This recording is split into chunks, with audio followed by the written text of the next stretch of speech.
Fala Fogão, tá começando a primeira edição do Radar Alvinegro nessa sexta-feira, 17 de maio. Estamos aqui novamente para poder seguir repercutindo essa grande vitória do Botafogo diante da equipe do Universitário.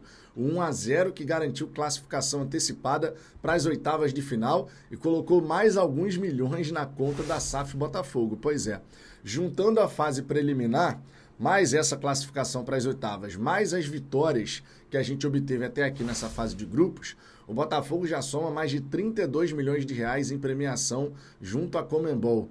E que a gente possa conseguir aumentando esses valores, afinal de contas, se assim for, significa que o Botafogo está avançando de fase. Foi para as oitavas, que vá para as quartas, que vá para a semi, que chegue na final, que a gente possa alcançar esse grande objetivo. Nesse vídeo daqui eu quero repercutir algumas declarações do Arthur Jorge na coletiva pós-jogo, o Marlon Freitas que falou com a Paramount Plus após o confronto, o próprio Bastos, que na minha opinião foi o melhor jogador da partida, inclusive segundo dados do SofaScore, ele alcançou o maior número de interceptações, 8, nas últimas 3 edições da Copa Libertadores no único confronto, e a gente vai repercutir tudo isso porque vale muito a pena. Todos começamos o dia hoje tranquilos, aquele sorriso no rosto. Classificar é bom demais, não é verdade? Vencer é bom demais. Agora, quem não ficou satisfeito foi o Fabian Bustos, treinador da equipe adversária. Também vou trazer uma declaração dele. Personagens desse confronto. Só que antes de mais nada, Fogão, eu te convido por gentileza a deixar o seu like, isso é muito importante. O YouTube funciona assim, você deixa o like, mais botafoguenses passam a conhecer o nosso trabalho e a gente pode seguir crescendo. Ontem, inclusive, queria agradecer a gigantesca audiência que a gente teve. O nosso pós-jogo ontem totalizou mais de 22 mil visualizações. Então fica aqui o meu muito obrigado. Vocês são simplesmente sensacionais. Essa moral, essa audiência que vocês dão para o Fala Fogão é super importante. E ó, aproveito para destacar a programação do dia. Temos esse Radar Alvinegro primeira edição, teremos aquele Fala Fogão Shorts, aquele vídeo de até 60 segundos para uma rápida atualização. A partir de 1h05 da tarde, tradicional live da hora do almoço, você é nosso convidado. E por volta das 18, 18h30, Radar Alvinegro, segunda edição. 4 conteúdos ao longo dessa sexta-feira, programação repleta aqui, tudo sobre o Glorioso. Dito isso, vamos em frente. Vamos começar trazendo aqui declaração daquele que, na minha opinião, foi o personagem da partida, o melhor jogador em campo, Bastos. O homem tava demais, cara, mas mandou muito bem mesmo. Claro que não foi perfeito. Nós tivemos ali um lance no segundo tempo em que a bola vai lá no alto, depois ela desce, ele não consegue subir direito para cabecear, ela quica embaixo da perna dele. Ficou um lance meio esquisito, mas não aconteceu nada. E o restante da partida do Bastos realmente foi muito bacana. Ele foi o grande destaque, 8 interceptações e, conforme eu disse, batendo um recorde nas últimas 3 edições. Nenhum jogador obteve mais interceptações num único confronto do que o nosso glorioso Bastos, que vem subindo de produção, é bom que se diga. Esse é um destaque que vale super fazer. E o próprio Bastos comentou essa situação, abre aspas. O trabalho coletivo acaba destacando o trabalho individual. Obviamente todo mundo concorda com isso. À medida que a equipe coletivamente cresce, as individualidades vão sendo potencializadas. Essa é uma grande verdade.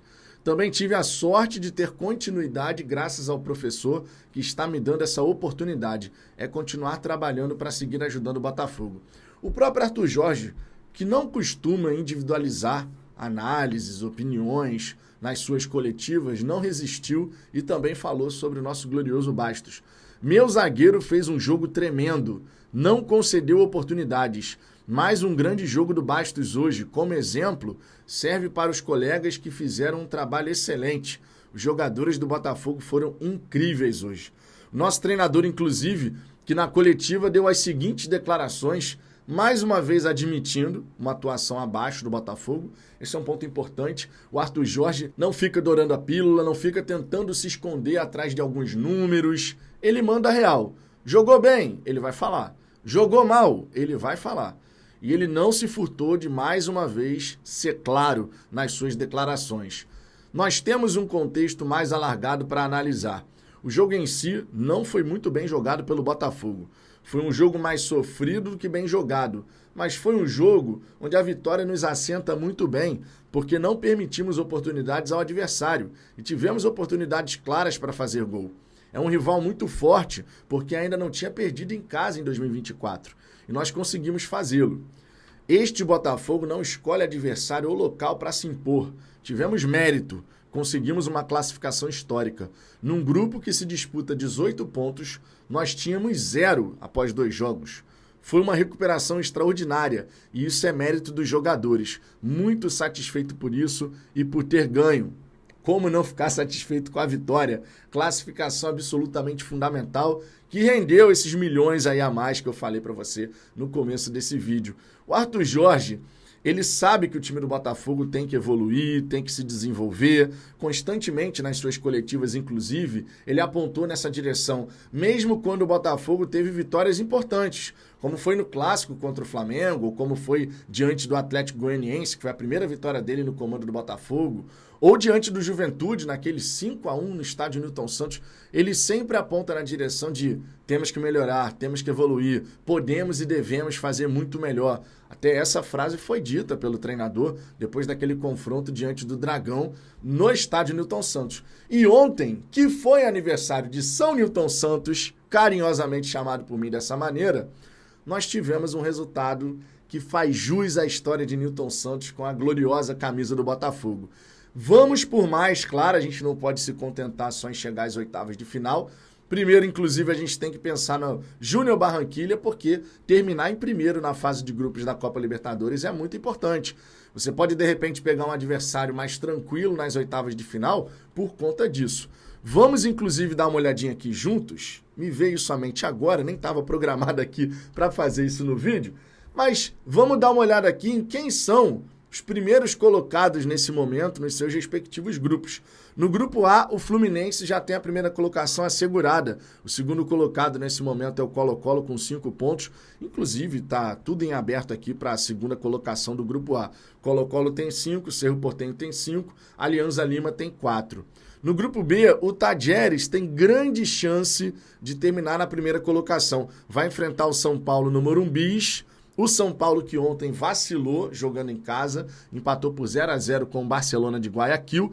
Ele pode até ultrapassar o Tajeres na última rodada, mas para isso vai ter que vencer por uma vitória simples, porque com um gol de diferença, né, fazendo 1-0, o saldo de gols do Tajeres cai para 5 e o do São Paulo vai a 6, mas igualando a pontuação. Dessa forma, o tricolor do Morumbi pode assumir a primeira colocação, mas o Tajeres já mostrou que é carne de pescoço para a equipe do São Paulo. No grupo C, o The Strongest tem 10 pontos conquistados. O Grêmio faz parte do grupo C e o Grêmio só tem 3 partidas até aqui. Eles ainda vão enfrentar todo o segundo turno, digamos assim, da fase de grupos e o Grêmio pode terminar na segunda colocação à medida que for jogando os seus confrontos. Nesse momento, está mais para o The Strongest terminar em primeiro lugar do grupo C.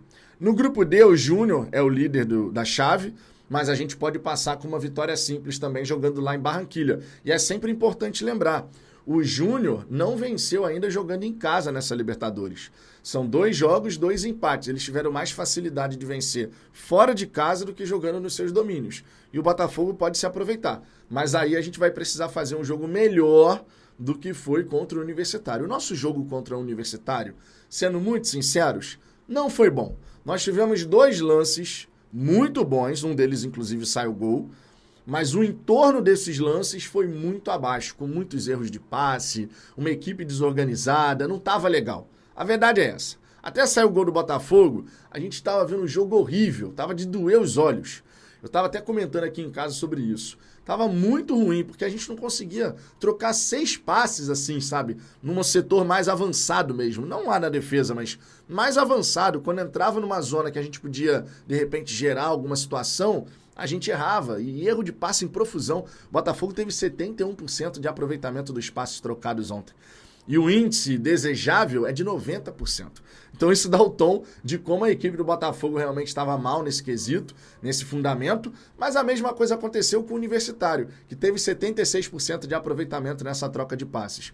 No grupo E, o Bolívar tem 10 pontos, deve terminar na primeira colocação, fecha essa fase de grupo jogando na altitude contra o Palestino. O Flamengo, portanto, vai avançar em segundo lugar. No grupo F, o Palmeiras tem chance de fazer a melhor campanha dessa fase de grupo, já tem 13 pontos, provavelmente vai vencer o seu último confronto, jogando em casa, e aí vai chegar a 16 pontos, podendo fazer a melhor campanha da fase de grupos. No grupo G, o Atlético Mineiro tem tudo para chegar a 15 pontos, e no grupo H, o River Plate também pode chegar a 16 pontos. Vai terminar na primeira colocação de qualquer forma, mesmo que perca seu último confronto, porque o Nacional do Uruguai só tem 2 de saldo, o River tem 7, e mesmo que iguale a pontuação, o Nacional teria que tirar um saldo de gols assim monumental. Não deve acontecer. Então o Botafogo terminar na primeira colocação dessa fase de grupos vai ser importante. É claro que você pode ter segundos colocados que sejam bons adversários. Nós temos, por exemplo, o Flamengo, que seria um clássico local. O Botafogo pode vir, terminando na primeira colocação, é bom destacar, pode vir a enfrentar o Flamengo. Pode acontecer, um clássico logo nas oitavas de final. Você também pode ter o Nacional do Uruguai, você também pode ter o Peñarol, você também pode ter, de repente, o Independente Del Valle, porque eu acho que o São Lourenço vai perder do Palmeiras e o saldo de gols do São Lourenço vai acabar ficando ruim. Você pode ter o Flamengo, você pode ter o próprio Júnior Barranquilla, você pode ter, de repente, o Atipato, Estudiantes ou o Grêmio, né? Não sei quem vai terminar em segundo nesse grupo. E você pode ter Talleres ou São Paulo, ou ainda Colo-Colo, Cerro Porteño, pode ser. Alianza Lima não deve conseguir fazer frente ao Fluminense, essa é a grande verdade. Então, o Botafogo avançar em primeiro, eu entendo que é melhor do que em segundo por conta das configurações que a gente vai ter. Mas de qualquer forma tem que jogar bola, né? De qualquer forma tem que jogar bola, não dá para ficar escolhendo adversário, o que vier no sorteio a gente vai ter que encarar, porque assim é para você ser campeão da Copa Libertadores. Aproveitando aqui que a gente está trocando uma ideia sobre tudo isso envolvendo o Libertadores, vamos trazer aqui a declaração também do nosso adversário, o treinador, o Fábio Bustos, falou na sua coletiva pós-jogo o seguinte, abre aspas, acho que fizemos uma boa partida contra um grande adversário, mas o resultado foi injusto para nós, sem tirar o mérito do adversário. Cometemos apenas um erro que não altera o nosso plano de jogo. Tivemos mais posse de bola que eles, me lembro de mais de 10 escanteios contra 0, mais chutes a gol do que eles, mas nos faltaram situações claras, situações de perigo, que lamentavelmente havíamos convertido em gol anteriormente e hoje não conseguimos. Não merecíamos perder de maneira nenhuma. Olha, sendo muito sincero, o Fábio Bustos, ele não está totalmente equivocado, não. O Universitário foi melhor que o Botafogo, mas isso não significa dizer que gerou grande perigo para o Botafogo, porque não foi o caso. Acho que o lance mais perigoso do Universitário foi uma bola que eles cruzaram, o cara faz o movimento de tentar cortar o Luiz Henrique, e aí o Luiz Henrique, a bola bate nele e vai na direção do gol. Acho que foi o lance mais perigoso do Universitário ao longo do confronto. Não tivemos assim uma clara e manifesta chance de gol por parte da equipe peruana. Então, no futebol, cara, o que interessa é bola convertida. Se você chega 2 vezes e faz uma, pronto, tu foi lá e venceu por 1-0 e se classificou. O Universitário que começou bem essa fase de grupos, é bom que se diga, termina de repente aí até fora de todas as competições continentais nesse momento, porque vai ter que encarar a LDU na altitude de Quito e a LDU vencendo vai para a Sul-Americana e o Universitário roda de todas as competições. Assim é o futebol, assim é Copa Libertadores. E o Botafogo já está nas oitavas de final. Para fechar esse vídeo aqui, eu quero trazer a declaração do Marlon Freitas, que falou o seguinte: foi um jogo muito difícil de primeira e segunda bola, mas conseguimos competir bem. Sofremos muito, mas o importante foi a vitória e a classificação. Faz muito tempo que o clube não consegue. É continuar trabalhando com os pezinhos no chão e comemorar bastante. Valeu todo o sacrifício e esforço. Foi praticamente uma semana fora de casa. E ele dedicou essa vitória à torcida botafoguense, dizendo que é continuar trabalhando todos juntos, a família Botafogo e os torcedores estão incluídos nisso também. Enfim, quero saber quais são os seus destaques desse confronto, então deixe seu comentário aqui embaixo e lembre-se, daqui a pouquinho eu estou de volta com mais conteúdo aqui no canal. Um grande abraço e até daqui a pouco.